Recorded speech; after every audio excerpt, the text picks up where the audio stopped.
Sensitivity of speech. Without even realizing it, we can definitely hurt someone's feelings by what we said.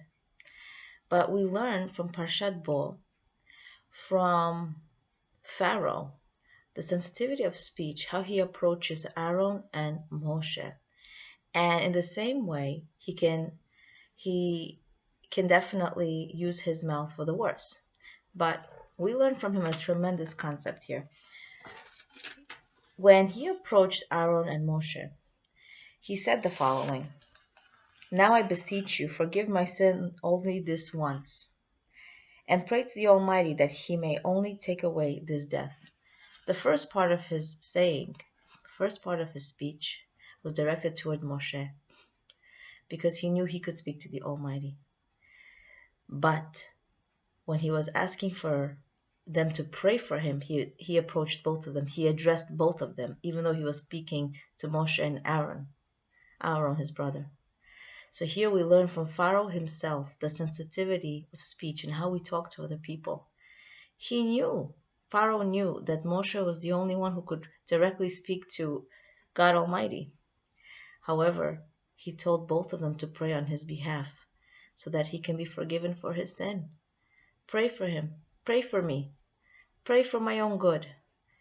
In this way, Aaron can definitely feel good about himself, that he also matters, that he's also important, not just Moshe, his brother, the leader of the Jewish people.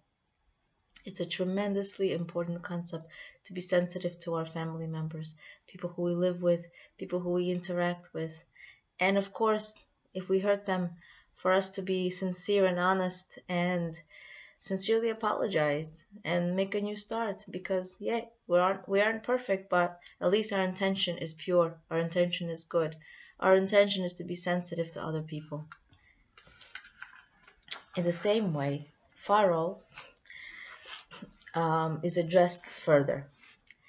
Moshe knows what kind of person Pharaoh is, a person who is always negative and sees life in a negative way, such as Pharaoh. He was an evil person, an evil leader who was convinced that he was God himself, who wanted to show the Egyptians that he himself is a deity, he himself is divine, and he wanted to show this with his actions, with his words.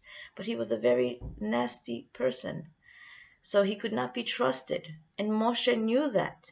So when God told Moshe, please let everyone know, the Egyptians, to know that at midnight I'm going to come upon them and I will strike the firstborn. Now, he said at midnight, Moshe Rabbeinu knows Pharaoh, knows how negative he is. What did he say?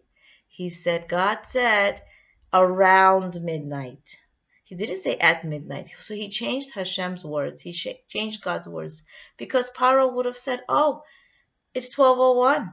It's 11:59. It's 11:58. Anything just to show that Moshe Rabbeinu was a liar, that our God is a fake, God forbid. So why was it so important? It's important because even a person who's convinced to the last second that about the truth, they will still find something wrong with the bigger picture. This plague was the last plague, the 10th plague, to strike the firstborn. Wouldn't you think that Pharaoh knew and was convinced not the other plagues, the 9 plagues, happened exactly as Moshe said, Moshe Rabbeinu, our leader, exactly at the exact time, in the same way, everything was fulfilled, everything that was promised, everything that was declared, it happened.